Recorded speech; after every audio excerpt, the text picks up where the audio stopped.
નમસ્કાર દર્શક મિત્રો, આપ નિહાળી રહ્યા છો N24 ગુજરાતી। તો નજર કરીશું આજના મહત્વના સમાચાર પર। સુરત મહિધરપુરા વિસ્તારમાં કાપડની દુકાનમાંથી 10 લાખની રોકડ ચોરીનો ભેદ પોલીસે ગણતરીના કલાકોમાં ઉકેલ્યો। બેગમવાડી સ્થિત મિલાન ટેક્સટાઇલ માર્કેટના બીજા માળે આવેલી રબ્બાની ફેબ્રિક્સ નામની દુકાન હતી। ચોરી થઈ હતી। દુકાનથી તસ્કરે રાત્રિ દરમિયાન બાથરૂમથી પાછળની લોખંડની ગ્રીલ તોડી દુકાનમાં પ્રવેશ કર્યો હતો। તસ્કરે કેશ કાઉન્ટર તોડી અંદર રાખેલા 10 લાખની રોકડ રકમની ચોરી કરી હતી। મહિધરપુરા પોલીસે ટેકનિકલ સર્વેલન્સ, સીસીટીવી ફૂટેજ અને હ્યુમન ઇન્ટેલિજન્સની મદદથી આરોપીને શોધી કાઢ્યો। દુકાનમાં અગાઉ કામ કરી ચૂકેલા 26 વર્ષીય સમીર જમાલ અંસારીની ધરપકડ કરવામાં આવી। પોલીસે આરોપી પાસેથી ચોરી થયેલી સંપૂર્ણ 10 લાખની રોકડ રકમ રિકવર કરી લીધી છે। આરોપી વિરુદ્ધ ભારતીય न्याय संहिता हेठળ गुनो नोंधी पुलिस આગળની કાર્યવાહી हाथ धरी। महिधरपुरा पुलिस स्टेशन विस्तार में एक बेगमवाड़ी एरिया में मिलान टेक्सटाइल मार्केट है, जिसके सेकंड फ्लोर पे एक रब्बानी फैब्रिक्स नाम की दुकान है, जिसमें 19 तारीख की रात से लगभग 10 बजे के बाद और 20 तारीख के सुबह 11 बजे के बीच में एक चोरी का बनाव बनता है। तो अगली मॉर्निंग जैसे ही मालिक अपनी दुकान खोल के लॉकर काउंटर खोलता है तो उन्हें पता लगता है कि उनके काउंटर से लगभग 10 लाख रुपए जितने गायब हैं।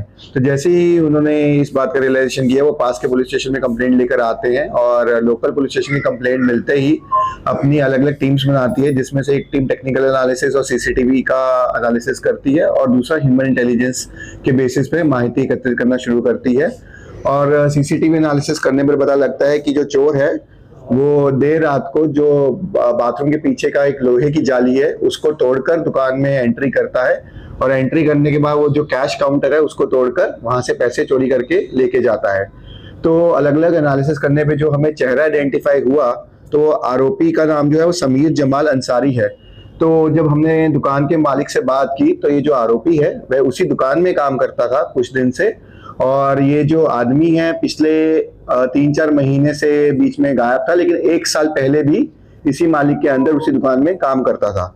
और उसको पता था कि जो कैश काउंटर है कहाँ पर है और कब कब कैश रखा जाता है। तो इसी माहिती का फायदा उठाते हुए उसने सही टाइम पे और सही दिन चुनकर कैश जो 10 लाख रुपए है उसको चोरी करने का प्लान बनाया और उसको एग्जीक्यूट किया। पर जो आरोपी है उसको तुरंत लोकल पुलिस स्टेशन ने पकड़ लिया और उसके खिलाफ FIR दर्ज की भारतीय न्याय संहिता 305(1) और 331(4) के तहत। और जो आरोपी के डिटेल्स, उसका पूरा नाम है समीर जमाल अंसारी, 26 साल का है और मान दरवाजा सूरत में ही रहता है। और जब हमने उससे क्रॉस क्वेश्चन किया तो पूछा जो रिकवरी का माल है वो कहाँ पे है, और उसके पास ही था। और जितना भी कैश चोरी हुआ था 10 लाख रुपए, वो पूरी तरीके से लोकल पुलिस स्टेशन रिकवर कर लिया है। तो एक बहुत ही सक्सेसफुल डिटेक्शन रहा, जिसमें कि लोकल पुलिस स्टेशन और सीनियर अधिकारियों के सुपरविजन में जो एक घरफोड़ हुआ था उसको एक ही दिन के अंदर आरोपी को गिरफ्तार कर लिया गया और साथ ही साथ 100% रिकवरी भी हो पाई। जी सर, आरोपी को कहाँ से पकड़ा गया था, कितना सीसीटीवी चेक करने में आया था, कितनी टीम बनाई थी पुलिस? जी, जैसे ही हमें घरफोड़ की माहिती मिली तो हमारी जो सर्वेलेंस टीम है महिधरपुरा पुलिस स्टेशन की, वो अलग अलग सेगमेंट्स में काम करती है। एक जो आसपास के विस्तार में कि कोई सस्पिशियस मूवमेंट, कोई नया आदमी दिखा हो या ना दिखा हो, उस पर काम किया जाता है। एक टीम जो है वो सीसीटीवी एनालिसिस करती है और एक टीम जो है वो IPDR वगैरह देखती है, ताकि अगर कोई भी नया मूवमेंट हुआ है विस्तार में उसको हम ट्रेस कर पाए। तो जब जितने भी हमने इंफॉर्मेशन सोर्सेज थे तो उसको जब कोलैब किया और जब सीसीटीवी में एक मूवमेंट देखा हमने एक आदमी का, और जिसमें एक ब्लीक चेहरा हमें दिख रहा था, तो चेहरे को हमने बैक ट्रैक करते हुए कहाँ से वो आ रहा है कहाँ जा रहा है, तो हमें फेस प्योरली आइडेंटिफाई हुआ। और जैसे आइडेंटिफाई किया गया तो हमें पता लगा कि जो सलीम नाम का आरोपी है वो उसी दुकान में काम करता है। जी सर, चोरी करने का क्या कारण सामने आया पुलिस के पास? जी, चोरी करने का कारण ऐसी ही कि उसके पास जो आर्थिक तंगी थी, नॉर्मली कोई स्पेसिफिक कारण नहीं है, लेकिन उस चोर को पता था कि जो उसका मालिक है उसने आज काउंटर में 10 लाख रुपए कैश रखे हुए हैं, तो उसने इस माहिती का फायदा उठाते हुए ये चोरी का प्लानिंग किया।